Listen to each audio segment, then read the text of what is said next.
Project evolution and review technique PERT process का ये एक एग्जांपल है। एक प्रॉब्लम को हम सॉल्व करेंगे using PERT method. Question given है, consider the data of a project summarised in the given table. एक कॉलम में आपके पास एक्टिविटी गिवन है, दूसरे कॉलम में आपके पास प्रेडिसेसर्स गिवन है।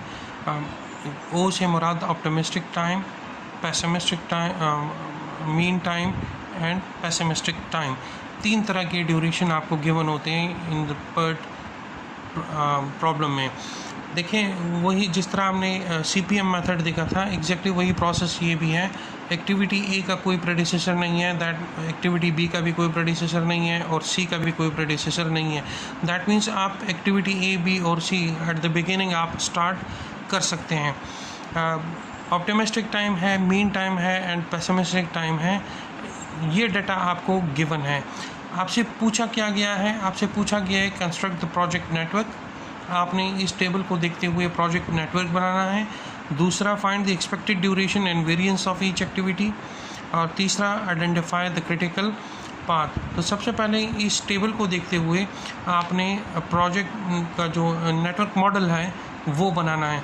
तो देखें, एक्टिविटी A, B और C इनका कोई भी प्रेडिसेसर नहीं है। तो हम स्टार्ट में यहाँ से एक्टिविटी A, B और C को स्टार्ट कर सकते हैं। देखें, ये मेरे पास नोड 1 है,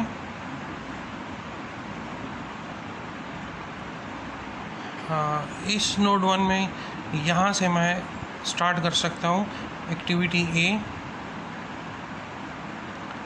ये मेरे पास होगी activity A, this is node 2। इधर ही से मैं एक्टिविटी B भी स्टार्ट कर सकता हूँ। तो ये मेरे पास B होगा, दिस इज़ नोड 3।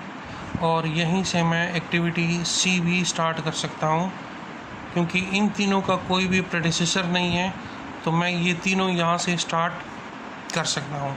अब देखें, यहाँ मैं इनका ड्यूरेशन नहीं लिख रहा क्योंकि वो ड्यूरेशन मैं इन 3 ऑप्टिमिस्टिक, मीन और पेसिमिस्टिक से कैलकुलेट करूँगा, उसके बाद ये यहाँ पर लिखूँगा। अच्छा जी, अब यहाँ पर देखें, एक्टिविटी D जो है उसका प्रेडिसेसर A है। दैट मीन्स जहाँ पे A ख़त्म होगा वहाँ से D स्टार्ट होगा। और इधर आप देखें, D अकेला एंड हुआ है। दैट मीन्स D अलग नोड बनेगा, इसके साथ कोई और एक्टिविटी एंड नहीं होगी। तो D स्टार्ट कब होगा? A के बाद। तो इधर आप ग्राफ में देखें, A जो है यहाँ पर एंड हो रहा है, तो यहाँ से मेरे पास D स्टार्ट होगा। तो ये देखें, यहाँ से मैंने D को स्टार्ट किया, ये मेरे पास है D and this is node 5। अब वापस इधर आ जाए, इधर देखें, एक्टिविटी E कब स्टार्ट होगा? A के बाद। लेकिन E जो है आगे नोड G के साथ, ये दोनों इकट्ठे एंड होंगे। E कब स्टार्ट होगा? A के बाद। लेकिन एंड कहाँ पर होगा? G के साथ। तो पहले हम E बना देते हैं, जब G आएगा तो उसको हम E के साथ ही एंड करेंगे। तो हम E स्टार्ट कर रहे हैं कहाँ पर? A के बाद। अब देखें, A यहाँ पर एंड हुआ था, यहाँ से हम E को स्टार्ट कर रहे हैं और इसको इधर हम एंड कर रहे हैं, ये 5। तो दिस इज़ नोड 6 और ये मेरे पास है एक्टिविटी E। E के बाद देखें, हमने F स्टार्ट करना है कहाँ पर? A के बाद। और F कहीं पर आगे यूज़ नहीं हुआ, दैट मीन्स ये F जो है ये हमारा एंडिंग नोड होगा। क्योंकि ये आगे कहीं पर भी यूज़ नहीं हुआ, that means this will be the last node of the model. तो F स्टार्ट कहाँ पर होगा? A के बाद। आप देखें, A यहाँ पर ख़त्म हुआ है तो यहाँ से F स्टार्ट होगा। तो हम यहाँ से F को स्टार्ट कर देते हैं और इसको यहाँ पर एंड कर देते हैं, दैट इज़ नोड 7। और ये मेरे पास है F एक्टिविटी। F के बाद आप देखें, आपके पास G नोड है जो कहाँ से, जहाँ पर B और C एंड हुए हैं। ये दोनों जहाँ पर एंड हुए हैं वहाँ से G स्टार्ट होगा और E के साथ एंड होगा। तो देखें, E यहाँ पर एंड हुआ है तो दैट मीन्स जी भी यहाँ पर एंड होगा। लेकिन आप उसका प्रेडिसेसर देखें, जी का प्रेडिसेसर क्या है, बी और सी। तो जहाँ बी और सी दोनों एंड हुए हैं, देखिए यहाँ तो बी और सी दोनों अलग अलग एंड हुए हैं, तो हम क्या करते हैं, हम इनको एक डमी एक्टिविटी के साथ एक ही जगह पर एंड कर देते हैं और हम इसको एक्टिविटी को नाम देते हैं D1। D1 मीन्स ये डमी एक्टिविटी है और डमी एक्टिविटी की कॉस्ट हमेशा 0 होगी। तो अब बी और सी यहाँ पर दोनों इकट्ठे एंड हो रहे हैं, तो यहाँ से हम जी स्टार्ट करेंगे और इधर इस नोड पे एंड करेंगे, तो जी और ई एक ही नोड पर एंड होंगे। तो ये आपका बन जाएगा एक्टिविटी जी। जी के बाद आप देखें आपके पास एच है जो सी के बाद शुरू होगा और एच आगे कहीं यूज़ नहीं हुआ, दैट मीन्स ये एच भी आपका एंडिंग नोड है। तो हम एच और एफ इन दोनों को एक ही जगह पे एंड करेंगे। तो एच स्टार्ट कब होगा, जहाँ पर सी एंड हुआ है। तो आप देखें सी आपका यहाँ पर एंड हुआ है, तो यहाँ से हम स्टार्ट करेंगे और ये चूँकि आखिरी एंडिंग नोड है, यहाँ तक इसको लेकर आएंगे और ये आपका एक्टिविटी होगा एच। एच के बाद आप देखें आई है, आई डी के बाद शुरू होगा और ये भी आगे यूज़ नहीं हुआ, दैट मीन्स ये भी आपका एंडिंग नोड होगा। तो डी के बाद हम आई को स्टार्ट करेंगे। तो यहाँ देखें डी यहाँ पर एंड हुआ है, तो यहाँ से हम आई को स्टार्ट करेंगे और इसको भी एंडिंग नोड तक लेकर जाएंगे। ये मेरे पास एक्टिविटी आई। उसके बाद लास्ट एक्टिविटी जे है जो ई और जी के बाद शुरू होगा और वो भी एंडिंग नोड है। तो अब यहाँ ग्राफ में देखें ई और जी इस नोड पर एंड हुए हैं, तो यहाँ से आपके पास जे का नोड स्टार्ट होगा और यहाँ पर आकर आपके पास ये एंड हो जाएगा। तो ये आपके पास जो एक्टिविटी होगी दिस विल बी एक्टिविटी जे। तो आपका नेटवर्क मॉडल इस तरह का बनेगा। अब आपने एक्सपेक्टेड ड्यूरेशन कैलकुलेट करना है, उसके लिए हमारे पास ये एक फार्मूला गिवन है, optimistic time plus 4 times mean time plus pessimistic time divided by 6। तो ये तीनों टाइम आप देखें आपको इस टेबल में गिवन है। अब अगर हम एक्टिविटी 1 एक्टिविटी ए के लिए अगर कैलकुलेट करना चाहें मीन एक्सपेक्टेड ड्यूरेशन, तो देखें टी ओ की वैल्यू हमारे पास 4 है, टी एम की वैल्यू 4 है और टी पी की वैल्यू 10 है। यही वैल्यूज़ अब आप इस इक्वेशन में अगर आप पुट करो, दैट मीन्स ये आपके पास आ जाएगा 4 plus 4 times 4 plus 10 divided by 6। अगर आप इसको कैलकुलेट करो तो ये आपके पास आ जाएगा 30/6 विच इज़ 5। जब 5 आ गया दैट मीन्स इस एक्टिविटी का ड्यूरेशन आपके पास क्या है, 5 है। अब सेम यही फार्मूला आप इन बाकी नोड्स के लिए भी यूज़ करो। तो आपके पास बी की जो एक्सपेक्टेड ड्यूरेशन का टाइम आएगा वो आपके पास आएगा 3 आवर्स, सी का आपके पास आएगा 6 आवर्स, डी का 4, ई आपके पास आएगा 2, एफ जो है ये आपके पास आएगा 5, जी की वैल्यू आपके पास आएगी 3, एच आपके पास होगा 4, आई आपके पास आएगा 3, जे 7। ठीक है जी, ये आपके पास टोटल एक्सपेक्टेड ड्यूरेशन जो है वो कैलकुलेट हो जाएगा।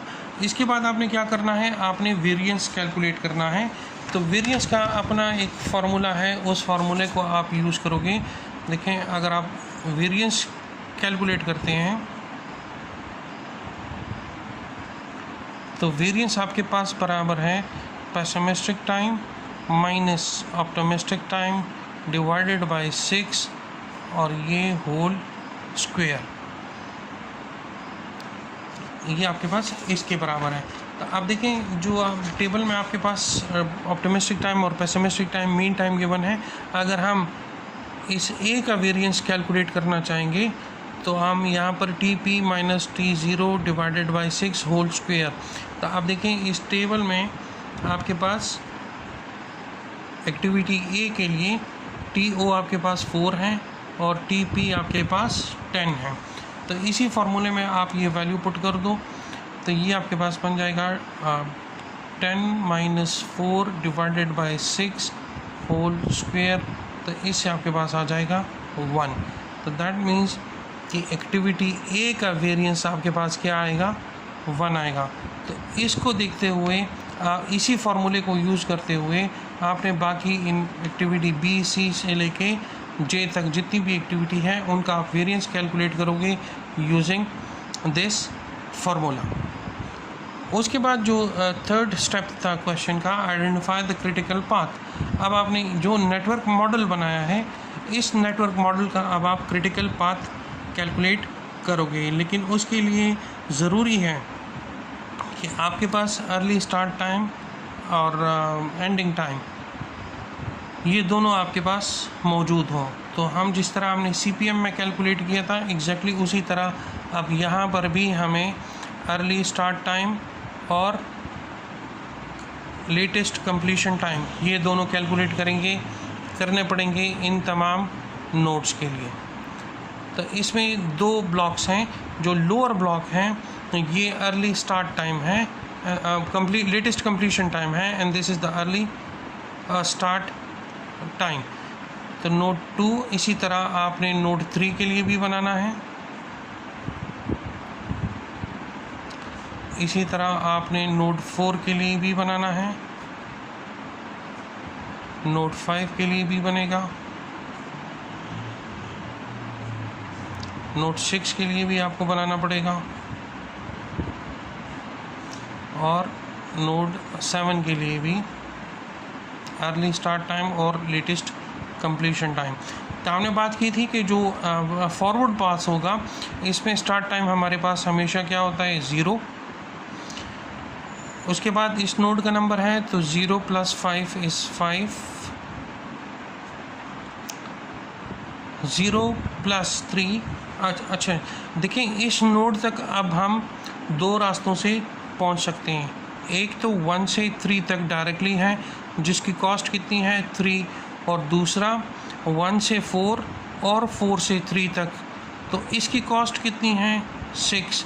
तो हमने इन दोनों में से मैक्सिमम देखना है कि इन दोनों में से मैक्सिमम कौन सा होगा, तो हमने वो सेलेक्ट करना है।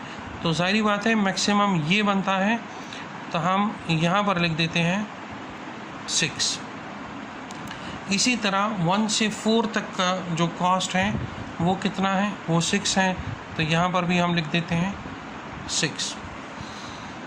अच्छा जी, इसके बाद नोड 5 का देखिए, यहाँ तो हम एक ही रास्ते से आ सकते हैं, दूसरा तो कोई पाथ है नहीं यहाँ पहुँचने का।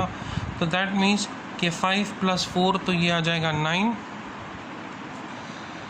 अब नोड 6 देखें, हम यहाँ से भी पहुँच सकते हैं और यहाँ से भी पहुँच सकते हैं। अगर इस नोड से आएंगे, नोड 2 से आएंगे तो 5 + 2 7 आएगा। अगर इस नोड से जाएंगे तो 6 + 3 9। तो मैक्सिमम कौन सा है, 6 + 3 9 वाला मैक्सिमम है, तो यहाँ हम लिख देते हैं 9। इसी तरह इस नोड तक हम 4 पाथ से पहुँच सकते हैं।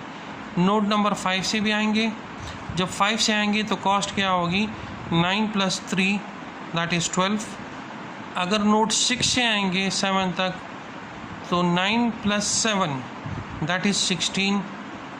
अगर यहाँ से आएंगे 5 + 5 तो 10। अगर यहाँ से जाएंगे तो 6 + 4 10। तो मैक्सिमम ये पाथ है 9 + 7 दैट इज़ 16। तो ये मेरे पास आएगा 16। लास्ट नोड पे जो वैल्यू इस सेल में है वही वैल्यू आपके पास इधर भी आएगी 16। अब यहाँ से हम बैक पास पे जाएंगे, तो जब हम बैक पास पे जाएंगे तो हम मिनिमम को सेलेक्ट करेंगे। यहाँ से तो आते वक्त हमने मैक्सिमम वैल्यू सेलेक्ट की है, अब यहाँ से जाते वक्त हम मिनिमम वैल्यू को सेलेक्ट करेंगे। अगर नोड 6 तक पहुँचना है तो मेरे पास सिर्फ एक यही पाथ है, तो 16 - 7 दैट इज़ 9। 5 तक आना है तो 16 - 3 दैट इज़ 13। 4 तक आना है, नोड नंबर 4 तक आना है, तो 16 माइनस 4, तो ये क्या बनेगा 12। अच्छा, अगर मैं यहाँ से 16 माइनस 7 कर लूँ, दैट इज़ 9, 9 माइनस 3 इज़ 6 और 6 माइनस 0 इज़ 6। तो मिनिमम मेरे पास यहाँ से जो नोड आ रहा है वो 6 का आ रहा है। देखें इस नोड को पहले कैलकुलेट करते हैं। 9 माइनस 3, तो यहाँ आ जाएगा 6। अब इस 4 तक मैं यहाँ से भी आ सकता हूँ, यहाँ से भी आ सकता हूँ। 16 माइनस 4 तो ये 10 आएगा, और 6 माइनस 0 इससे 6 आएगा, तो मिनिमम 6 है, तो मैं यहाँ लिख देता हूँ 6। ये वैल्यू रह गई है। यहाँ भी अब आप देखो, आपने मिनिमम चूज़ करना है, तो 13 minus 4 is 9, 9 minus 2 is 7, 16 minus 5 is 11, तो मिनिमम ये 9 माइनस 2 वाला है 7, तो मैं यहाँ लिख देता हूँ 7। अब ये लास्ट नोड है, तो आप देखें आप यहाँ से भी आ सकते हो।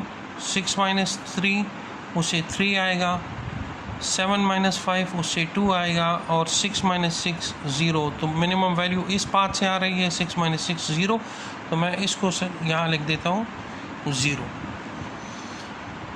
अब आपने क्या करना है, आपने क्रिटिकल पाथ कैलकुलेट करना है, और क्रिटिकल पाथ कैलकुलेट करना इंतहाई आसान काम है। जहाँ पर आपके पास लेटेस्ट कंप्लीशन टाइम और अर्ली स्टार्ट टाइम ये दोनों वैल्यू सेम हो, उस पाथ को आप फॉलो करोगे। देखो यहाँ पर 0 0 सेम है, और यहाँ पे 6 6 आपके पास सेम है, यहाँ पर भी 6 6 आपके पास सेम है, यहाँ पर 9 9 सेम है, और यहाँ पर 16 16 सेम है।